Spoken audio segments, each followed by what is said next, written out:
pagi Bapak Ibu Saudara yang dikasihi Tuhan. Shalom. Shalom. Puji nama Tuhan. Di pagi hari ini adalah berkat kemurahan Tuhan yang luar biasa dalam kehidupan kita hari lepas hari. Kita ada di tempat ini bukan karena semata-mata kekuatan kita, tapi semua karena kasih Tuhan, kemurahan Tuhan. Hingga detik ini kita masih diberi kekuatan, kesehatan, damai sukacita, kebahagiaan dan berkat yang melimpah di tengah-tengah kehidupan kita.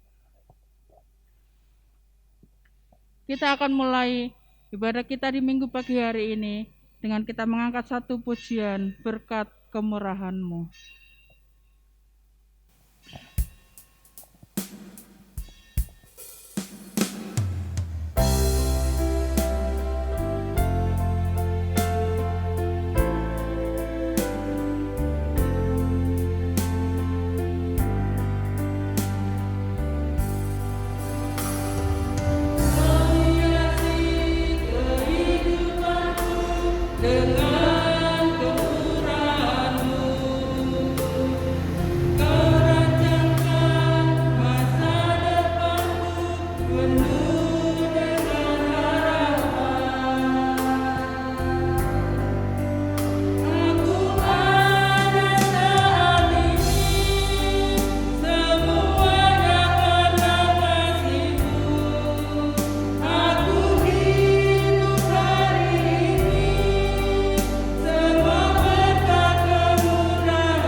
Syukur untuk kasih setia Tuhan yang selalu baru setiap pagi dalam kehidupan kami. Di hari Sabat yang diberkati oleh Tuhan, kami ingin memuji menyembah akan Engkau. Kami terus rindu hati kami diperbaharui lewat sabda kebenaran firman-Mu. Oleh karena itu kami ingin serahkan ibadah raya di pagi hari ini ke dalam tangan kasih Allah kami yang hidup. Kami mengakui pertolongan kita adalah dalam nama Tuhan Sang Pencipta langit bumi dan segala isinya, yang dalam kasih dan kesetiaannya tidak pernah meninggalkan buah perbuatan tangannya. Kasih karunia dan damai sejahtera dari Allah Bapa, Putra dan Roh Kudus menyertai saudara sekalian. Amin.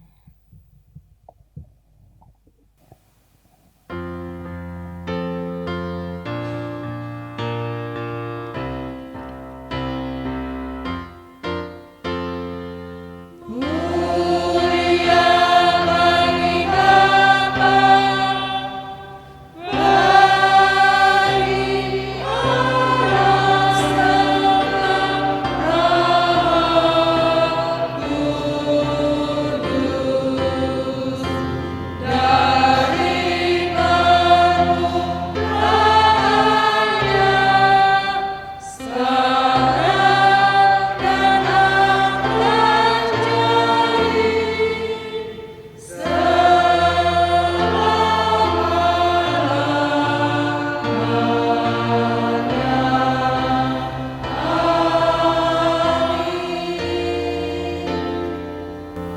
Lukas 9 ayat yang ke-48. Barang siapa menyambut anak ini dalam namaku, ia menyambut aku. Dan barang siapa menyambut aku, ia menyambut dia yang mengutus aku. Karena yang terkecil di antara kamu sekalian, ialah yang terbesar. Amin.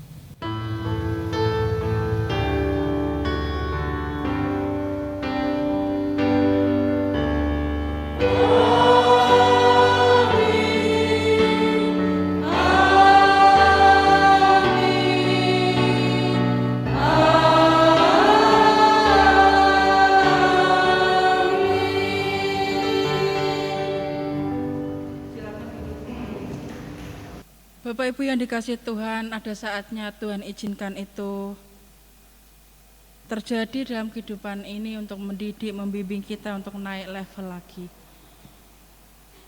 Bukan berarti di saat ini Tuhan izinkan langit kehidupan kita mendung, hujan, bahkan badai sekalipun, selamanya akan seperti itu.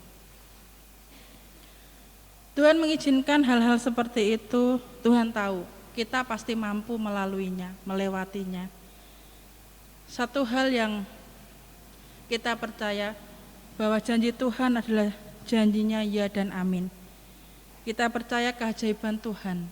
Kita percaya mujizat Tuhan masih ada hingga sampai saat ini. Mari kita naikkan doa-doa syafaat kita, pergumulan kehidupan kita, gereja kita. Kita sebelumnya naikkan pujian. Ku percaya janjimu Tuhan.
atas kasih karunia yang Tuhan beri dan limpahkan kepada kami.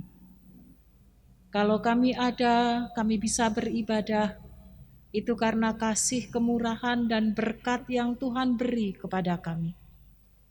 Kami mengucap syukur sepanjang sepekan ini Tuhan memelihara hidup kami. Hal-hal yang baik, yang bermanfaat dan berguna bagi kehidupan kami, Tuhan beri dan anugerahkan kepada setiap kami. Kami mengucap syukur untuk nafas kehidupan yang boleh kami nikmati setiap saat, setiap waktu dengan gratis. Itu juga karena kasih kemurahan yang Tuhan anugerahkan kepada kami. Di tengah-tengah rasa syukur kami pagi hari ini, kami ingin membawa pergumulan-pergumulan yang dialami oleh sidang jemaat-Mu karena lemah tubuh, karena pergumulan ekonomi, karena pergumulan rumah tangga, pekerjaan, hubungan, keluarga. Kami bersama-sama sehati menyerahkan ke dalam tangan kasih Tuhan. Kami mohon belas kasihan Tuhan turun atas setiap jemaat-Mu dimanapun mereka berada. Kami membutuhkan uluran tangan Tuhan, sehingga setiap anak-anak-Mu boleh mengalami sukacita dan kelegaan yang datangnya daripada Tuhan. Kami percaya Tuhan punya rancangan yang terbaik bagi setiap kami. Oleh karena itu kami terus mengarahkan hati dan hidup kami, memohon pertolongan hanya kepada Tuhan di dalam kehidupan kami hari lepas hari. Kami terus menyerahkan untuk rancangan gereja kami berkaitan dengan kemah keluarga meskipun masih jauh, tapi kami percaya ketika kami mempersiapkan sejak dini, kami mohon Tuhan memberkati.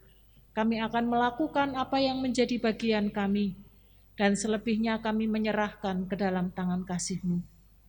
Kami serahkan panitia dan taruh hikmat marifat-Mu, sehingga dapat merancangkan segala sesuatunya sesuai dengan kehendak Tuhan. Kami menyerahkan TK Esther ke dalam tangan Tuhan, biarlah lewat pelayanan pendidikan anak usia dini, anak-anak kami dipersiapkan menjadi satu berkat bagi generasi mereka. Kami menyerahkan pengurus Yayasan Esther, guru, anak-anak, dan orang tua boleh menjadi satu tim pelayanan yang bekerja sama karena kasih dan kemurahan Tuhan. Kami tetap menyerahkan untuk pengurusan sertifikat tanah makam Makpela ke dalam tangan Tuhan. Kami mohon Tuhan memberkati dan menolong orang-orang yang terlibat di dalamnya dan instansi yang terkait. Kami tetap mempercayakan segala sesuatunya ke dalam tangan Tuhan, dan pada waktunya akan selesai sesuai dengan kemurahan yang Kau beri kepada kami. Kami menyerahkan bangsa dan negara kami ke dalam tangan kasih-Mu.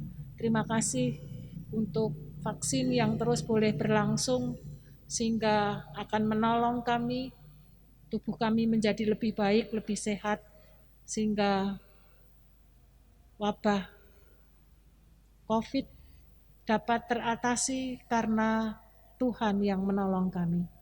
Kami ingin serahkan apa yang menjadi bagian kami, baik sebagai anggota masyarakat, sebagai tim medis maupun pemerintah yang menjadi memfasilitasi sarana prasarana yang ada. Tuhan memberkati, Tuhan menyertai. Kami percaya kalau Tuhan yang menghentikan segala sesuatunya, maka kami percaya wabah COVID akan segera berlalu dari negeri kami dan dari kehidupan kami. Kami kembali dapat beraktivitas seperti semula dan menolong kami kembali dapat semakin merasakan betapa sungguh kami membutuhkan Tuhan. Tanpa Tuhan kami bukan siapa-siapa di dalam kehidupan ini.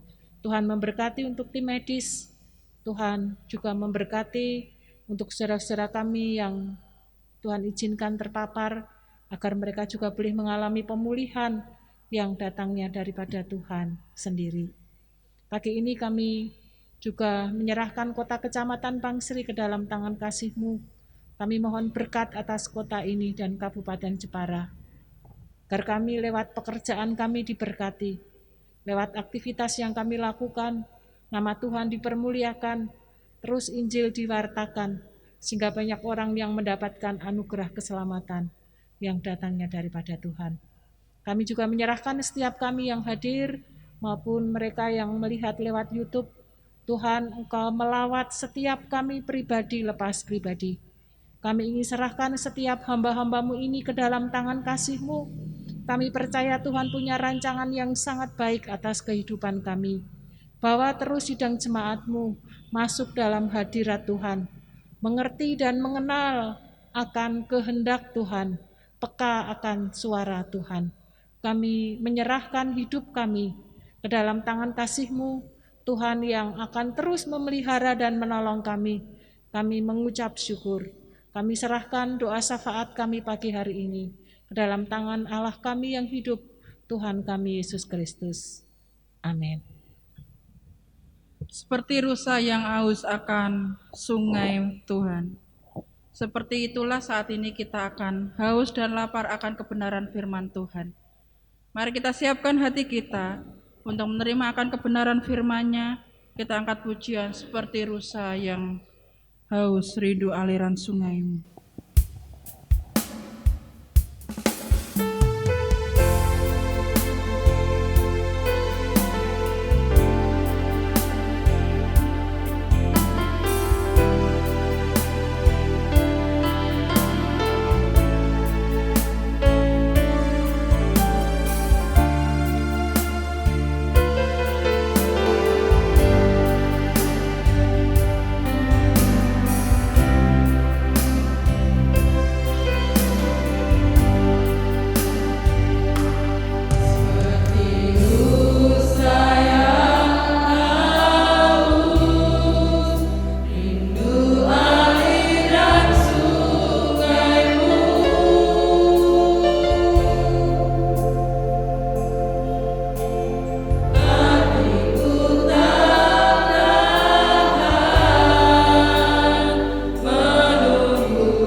adalah pribadi yang mengenal kami.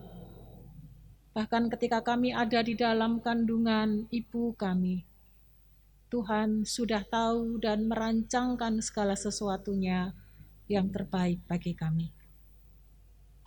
Oleh karena itu kami juga ingin mengenal Tuhan lebih dalam, agar pengiringan kami semakin benar dan berkenan kepada Tuhan. Iman kami semakin bertumbuh berakar kuat di dalam Kristus. Kami membutuhkan Roh Kudus yang akan menerangi mata batin kami ketika kami mendengar akan sabda kebenaran firman-Mu. Di dalam nama Tuhan kami Yesus Kristus, Allah yang hidup, kami menyerahkan benih firman Tuhan pagi hari ini, dan setiap kami membuka hati kami seluas-luasnya, Roh Tuhan bekerja di dalam kehidupan kami. Dalam nama Yesus kami serahkan firman Tuhan pagi hari ini. Amin. Injil Matius pasal 18 ayat 1 sampai dengan ayat yang ke-5.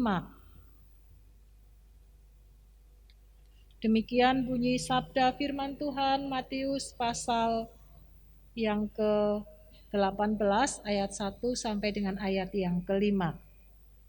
Siapa yang terbesar dalam kerajaan surga? Pada waktu itu datanglah murid-murid itu kepada Yesus dan bertanya, siapakah yang terbesar dalam kerajaan surga? Maka Yesus memanggil seorang anak kecil dan menempatkannya di tengah-tengah mereka lalu berkata, Aku berkata kepadamu, sesungguhnya jika kamu tidak bertobat dan menjadi seperti anak kecil ini, kamu tidak akan masuk ke dalam kerajaan surga. Sedangkan barang siapa merendahkan diri dan menjadi seperti anak kecil ini, dialah yang terbesar dalam kerajaan surga. Dan barang siapa menyambut seorang anak seperti ini dalam namaku, ia menyambut aku. Amin. Berbahagialah setiap kita yang terus hatinya dimurnikan di dalam pengiringan kita kepada Tuhan.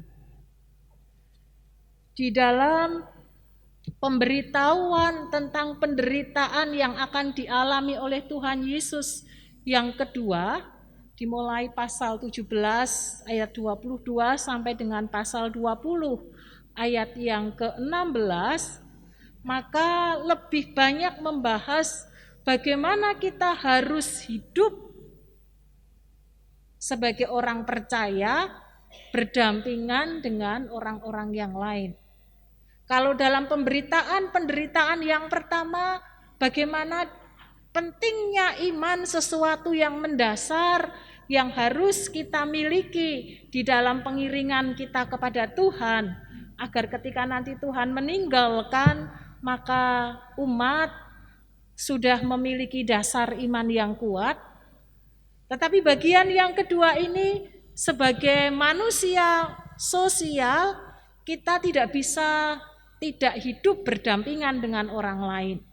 Lalu bagaimana kita harus hidup agar kehadiran kita menjadi berkat bagi banyak orang. Bapak, Ibu, dan Saudara yang dikasihi Tuhan, secara umum orang senang dan ingin menjadi yang terbesar di antara yang lainnya. Karena ketika kita menjadi orang yang terbesar, maka secara tidak langsung ada hal-hal yang melekat di dalam diri kita. Kita menjadi orang yang dihormati. Kita tidak diremehkan lagi oleh orang lain. Kemudian juga kita memiliki status di dalam kehidupan ini, sehingga ketika kita bermasyarakat, maka orang menaruh hormat kepada setiap kita. Kita punya kuasa, punya otoritas, bisa mengatur banyak hal, tidak hanya bagi diri kita sendiri, tetapi juga bisa mengatur orang lain. Ada kebahagiaan, ada sukacita tersendiri ketika seseorang menduduki satu tempat yang terhormat, atau dalam firman Tuhan dikatakan menjadi orang yang terbesar di antara yang lainnya. Sehingga ada banyak orang berambisi untuk bisa menempati satu posisi yang tinggi. Apakah di keluarga, apakah di gereja, apakah di masyarakat, atau bahkan di dalam pekerjaan yang kita lakukan. Sehingga sadar atau tidak sadar kadang-kadang bisa menghalalkan berbagai macam cara agar mendapatkan posisi yang terbesar di dalam kehidupan setiap kita. Bahkan kadang-kadang kita tidak sadari, kita juga memperlakukan, kita mengajari anak kita demikian kepada anak-anak yang kita kasihi. Ketika kita punya anak satu atau mungkin dua, seringkali kita membandingkan secara tidak sengaja. Seperti adikmu atau seperti kakakmu, misalnya yang pandai, yang rajin, yang berprestasi dan seterusnya. Sehingga dengan secara tidak langsung kita mendorong, memicu anak untuk sama seperti memiliki prestasi yang lebih dibandingkan dengan prestasi yang sekarang. Karena dianggap yang terbesar, yang punya kedudukan, yang baik, yang hebat, itu yang terbaik bagi semua orang. Kita harus mawas diri dan kita juga harus hati-hati di dalam mendidik anak kita. Demikian juga dalam kehidupan kita bergereja. Orang cenderung senang kalau memiliki gereja yang besar, gereja yang ternama. Kita lupa bahwa yang terbesar itu hanyalah Allah. Dan setiap kita ini hanyalah hamba-hamba yang dipakai oleh Allah karena kasih dan kemurahan yang Tuhan beri. Bahkan kalau kita melihat dalam Injil Markus pasal 9 ayat 34, maka semakin jelas dituliskan bahwa dalam perjalanan para murid bertengkar untuk mengetahui siapa yang terbesar di antara mereka. Mereka tidak peduli di mana kondisi mereka, tetapi mereka pun juga punya hasrat, keinginan mendapatkan status yang terbesar di dalam kehidupan mereka. Ya karena tadi ada hal-hal yang melekat, yang menyenangkan, yang bisa dinikmati di dalam kehidupan yang dijalaninya.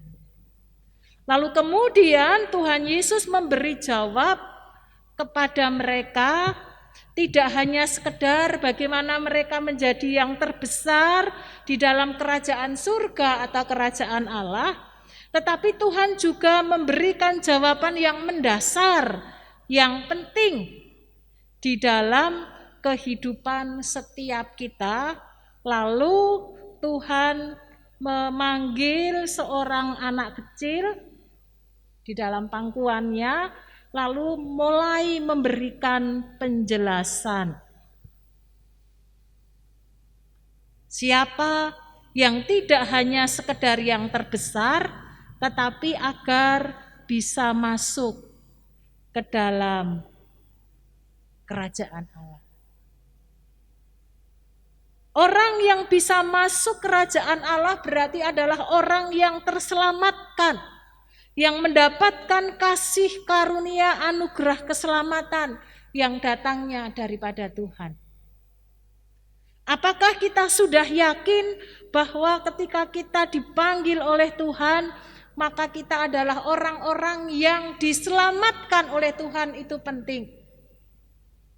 Kadang saya berpikir Tuhan bukan siapa yang terbesar dan terkecil, tetapi kalau kita bisa memahami dan menyadari bahwa ketika kita dipanggil oleh Tuhan berpulang kepada Tuhan dan kita menikmati anugerah keselamatan karena iman percaya kita yang benar kepada Tuhan, itu sudah sesuatu yang luar biasa di dalam kehidupan kita.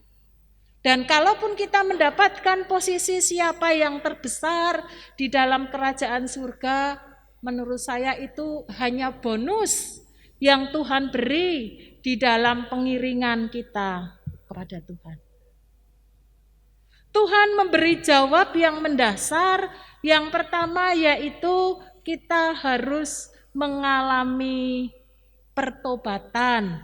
Dan Tuhan berkata, menjadi seperti anak kecil ini. Kalau kita tidak bertobat dan menjadi seperti anak kecil ini, maka kita tidak akan mendapatkan anugerah keselamatan yang Tuhan beri kepada kita. Mari kita melihat lebih dalam apa maksud Tuhan.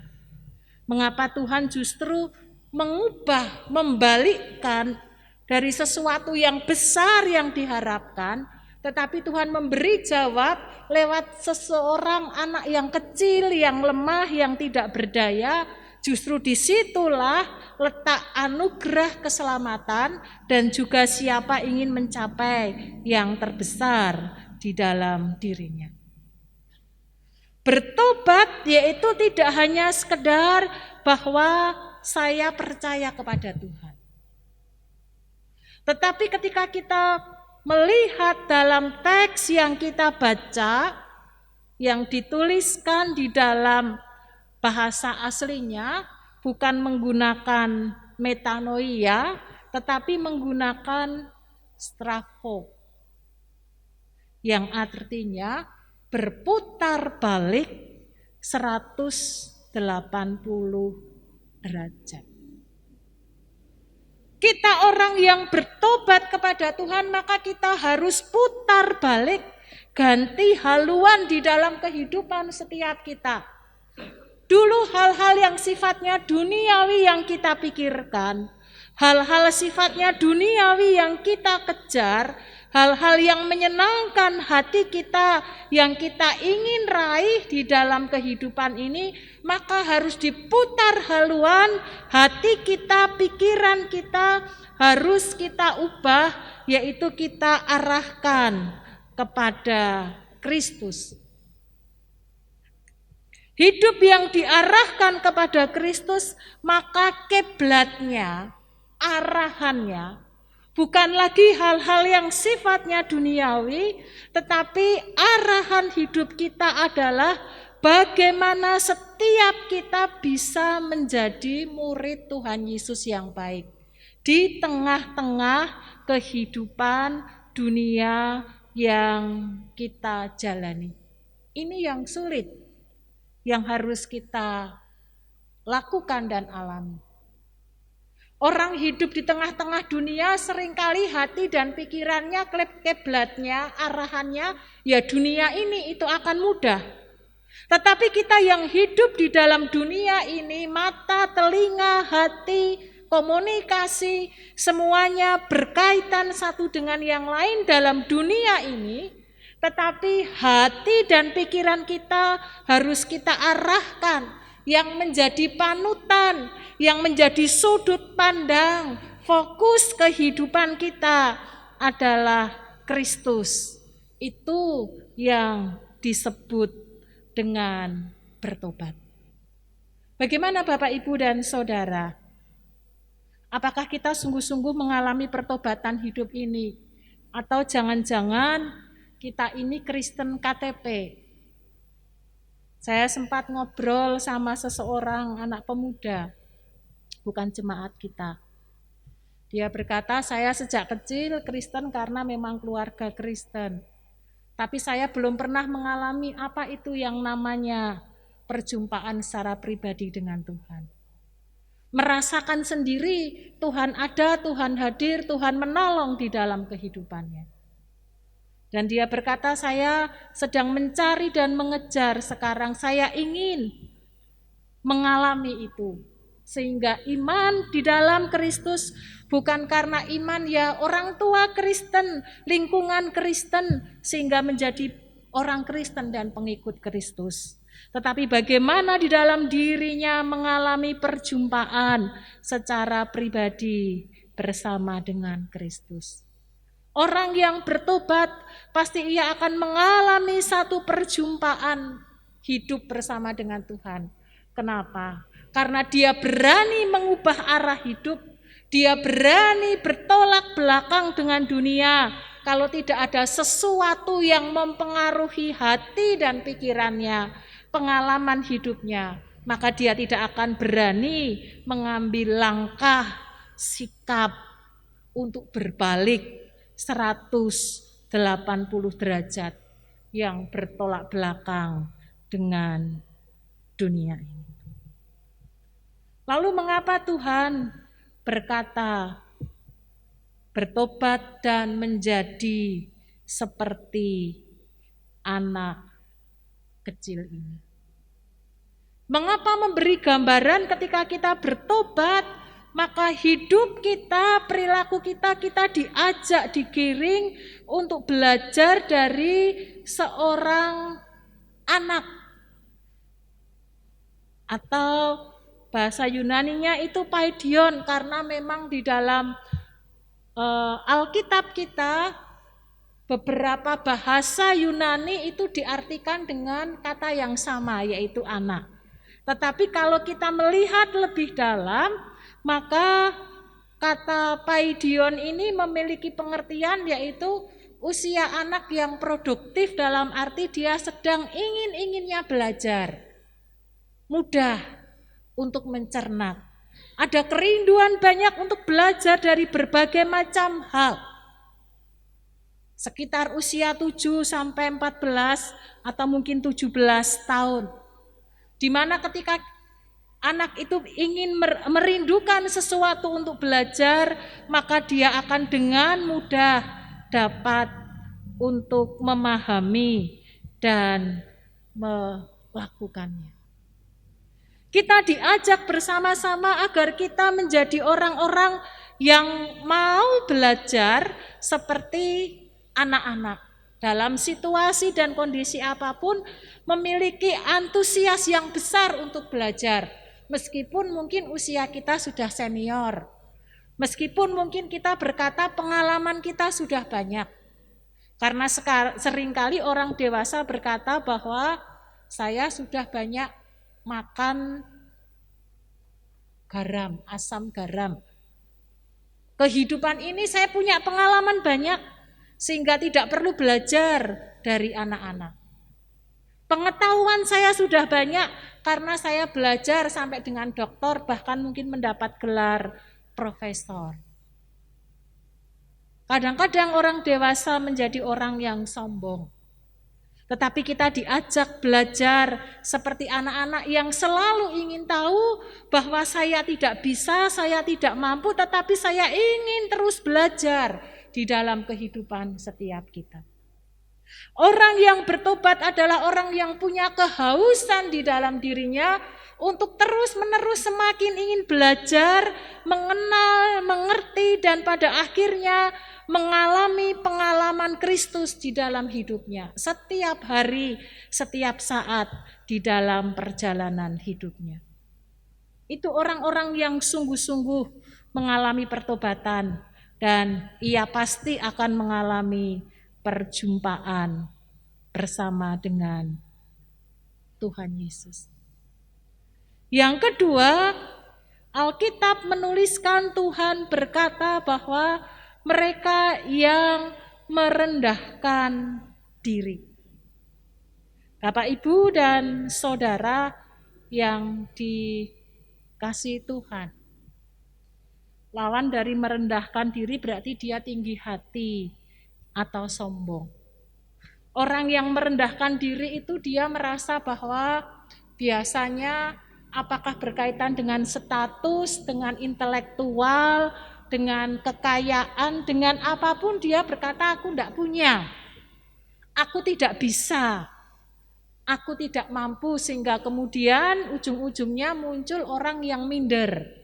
Orang minder itu karena dia tidak bisa mengatasi kesulitan yang ia alami dan dia merasa bahwa saya tidak seperti mereka.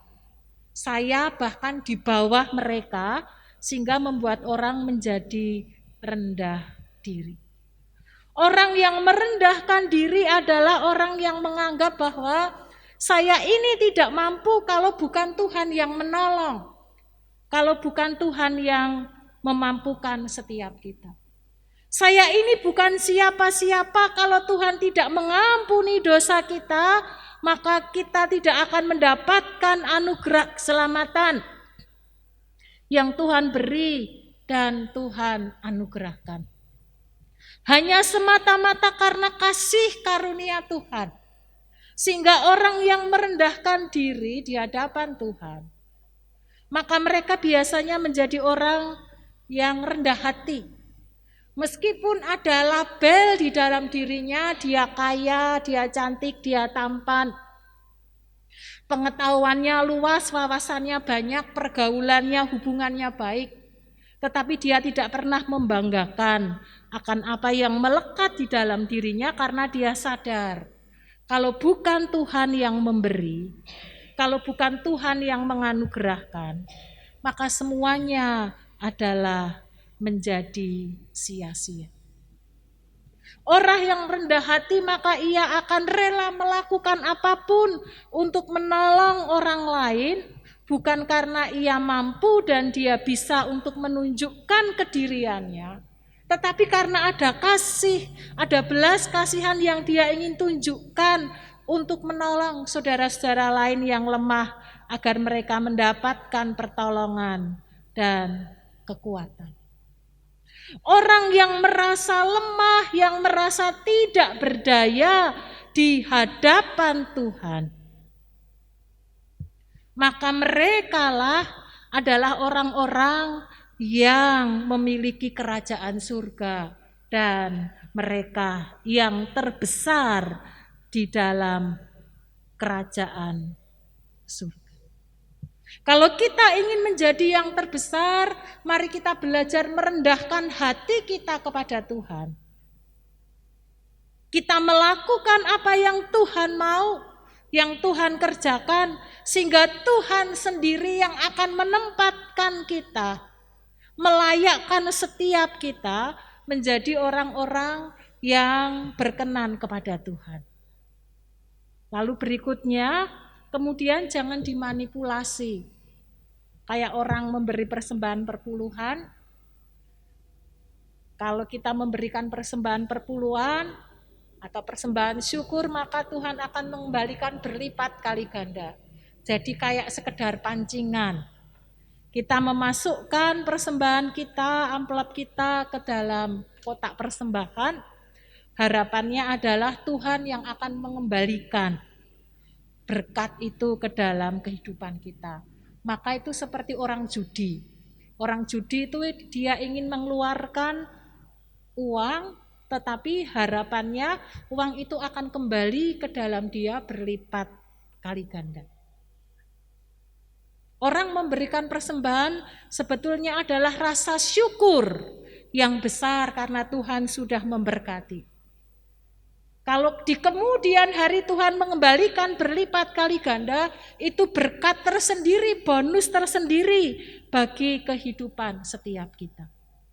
Demikian juga di dalam kehidupan kita merendahkan diri di hadapan Tuhan, kita menjadi orang yang rendah hati di hadapan saudara dan sesama kita, bukan dalam rangka saya ingin mendapatkan sesuatu yang lebih, mendapatkan status yang lebih baik, kedudukan yang lebih baik, bukan. Tetapi karena kita benar-benar menyadari di dalam hati kecil kita bahwa kita ini lemah, tidak berdaya, tidak akan mampu di dalam kehidupan kita, karena kita ini manusia berdosa di hadapan Tuhan. Sehingga kita membutuhkan anugerah Tuhan. Kita membutuhkan rahmat Tuhan, agar rahmat yang Tuhan beri itu memampukan setiap kita untuk bisa mengerjakan, melakukan, menolong, menghormati dan menghargai orang lain. Bedanya tipis. Tetapi yang bisa melihat dan memilah itu adalah Tuhan dan diri kita. Karena setiap kita sendiri, pribadi lepas pribadi, tahu apa yang menjadi dasar dan motivasi kita di dalam kehidupan setiap kita. Yang terakhir yaitu belajar menghormati dan menghargai orang lain meskipun dia rendah di pandangan mata manusia, meskipun dia kecil di hadapan mata manusia. Seringkali orang menempatkan saya menghargai dia atau tidak karena ada status-status tadi. Bupati, camat, RT, RW, penghormatannya kadang-kadang orang memberikan penghormatan yang berbeda. Kepala sekolah, guru, pembersih kebun sekolah, orang kadang memberikan perhatian, memberikan penghormatan yang berbeda. Tetapi orang yang terbesar dalam kerajaan surga adalah mereka yang bisa menghormati dan menghargai orang lain bukan karena status yang dia miliki. Dan orang lain bukan menjadi objek. Orang lain menjadi objek itu berarti misalnya saya berhubungan dengan Bapak Ibu Saudara, kalau Bapak Ibu saya anggap sebagai objek, maka dalam hati dan pikiran saya, keuntungan apa yang saya akan dapat dari Bapak Ibu? Kalau menguntungkan, kalau itu baik, ayo kita lakukan, ayo kita kerjakan, ayo kita bekerja sama-sama, ayo kita all out.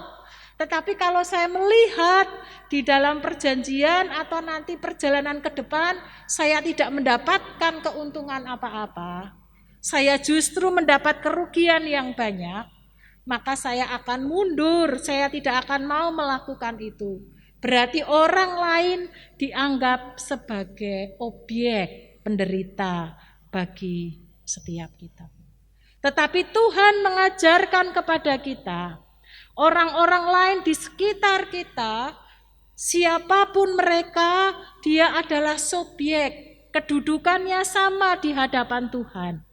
Apakah kita diuntungkan ataukah kita dirugikan, kita akan tetap membangun hubungan yang sama satu dengan yang lainnya. Seperti seorang anak yang selalu dia akan percaya kepada orang tuanya. Seperti seorang anak, dia merasa tidak mampu dan dia membutuhkan uluran tangan bagi orang dewasa yang ada di sekitarnya. Seperti seorang anak yang dia selalu menaruh hormat kepada orang-orang dewasa siapapun yang ada di sekitarnya.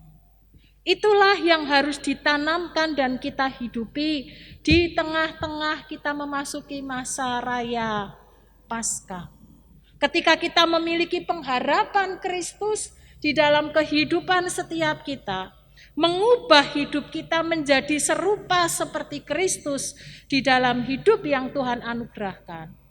Maka yang harus kita lakukan sekali lagi, mari kita benar-benar mengalami orang Kristen yang mengalami pertobatan, lahir baru, berbalik arah sedemikian rupa menjadi murid Kristus, karakter Kristus menjadi karakter setiap kita.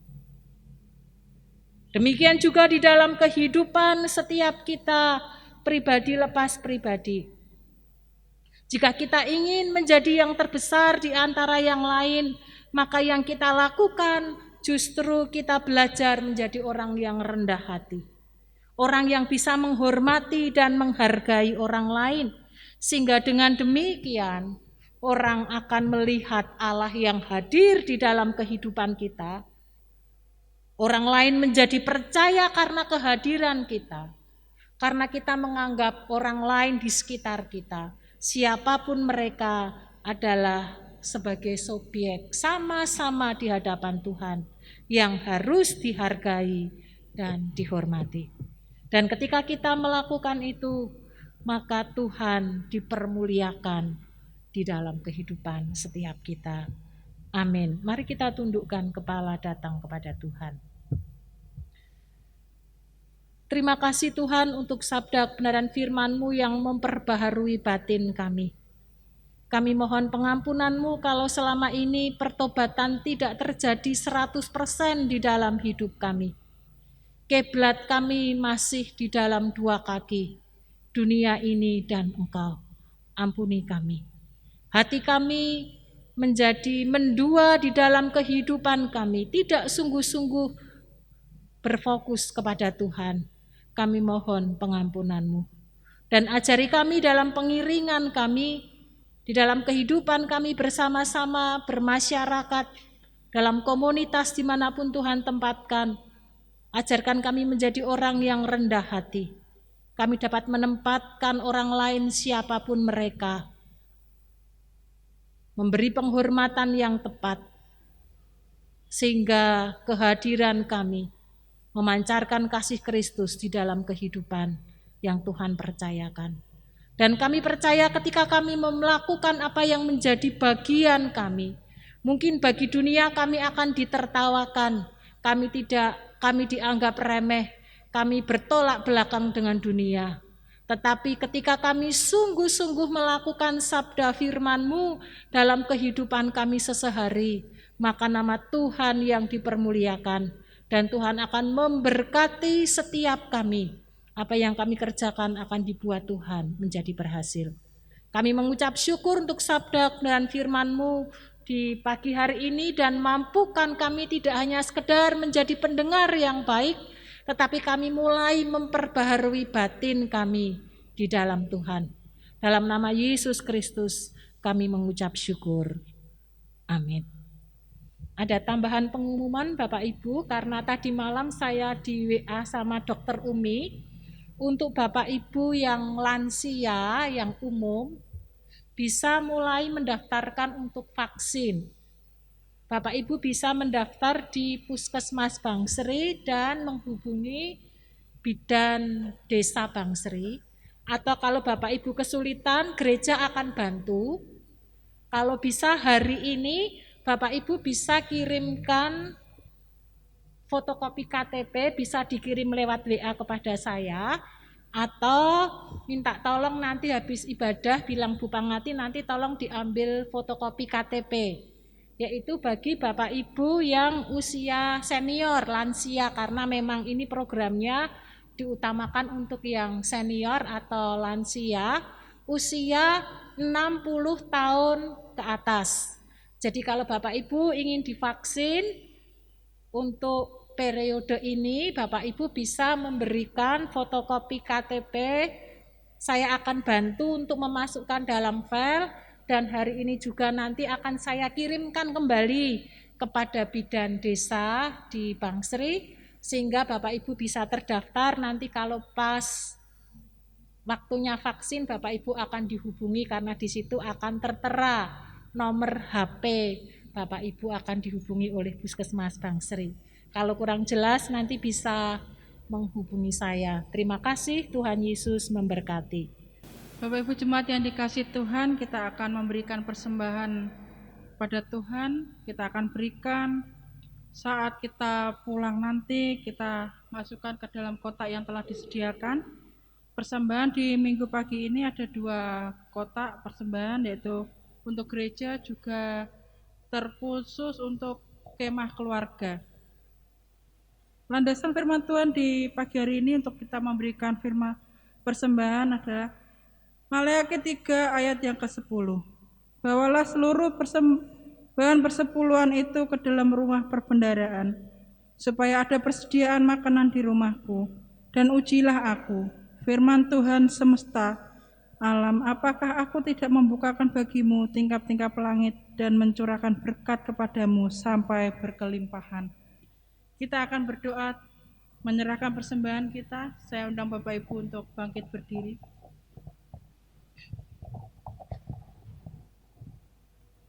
Terima kasih Tuhan, puji syukur kami naikkan kehadirat-Mu, sungguh Allah yang hidup, Allah yang kami sembah dalam nama Tuhan Yesus. Terima kasih Tuhan semua karena berkat kemurahan-Mu.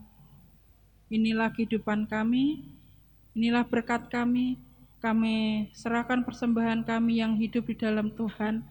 Sucikan dan kuduskan persembahan kami agar berguna bagi pelayanan kami di dalam lingkup gereja kami. Lewat gereja kami, biarlah nama Tuhan yang dipermuliakan. Di dalam nama Tuhan Yesus kami serahkan persembahan kami. Amin. Silakan duduk kembali. Kita akan akhiri ibadah kita di minggu pagi hari ini dengan kita mengangkat satu pujian, Hatiku Beriang Gembira.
Pagi hari ini kami mengucap syukur untuk dua saudara kami yang berulang tahun di minggu ini. Kami bersama-sama dengan jemaatmu memohon berkat Tuhan curahkan atas Ibu Karmiati dan juga Ibu Dewi. Tuhan tambahkan hikmat sebagai ibu di dalam kehidupan berkeluarga ataupun sebagai istri, sehingga kehadiran kedua hambamu sungguh boleh menjadi berkat, teladan iman bagi keluarga yang dikasihi. Tuhan memberkati untuk pekerjaan yang ditekuni. Kami percaya segala sesuatu berkat yang datangnya daripada Tuhan akan mencukupkan segala kebutuhan hidup yang Tuhan beri. Kami menyerahkan juga untuk pergumulan-pergumulan yang Tuhan izinkan terjadi. Kami percaya Tuhan akan menambahkan rahmat-Mu sehingga kedua saudari kami juga boleh semakin merasakan betapa Tuhan sungguh baik di dalam perjalanan hidup yang Tuhan percayakan dan anugerahkan. Limpahi dengan kesehatan, karena dengan tubuh yang sehat, hamba-hamba-Mu boleh memuliakan dan berkarya untuk kepujian hormat nama Tuhan.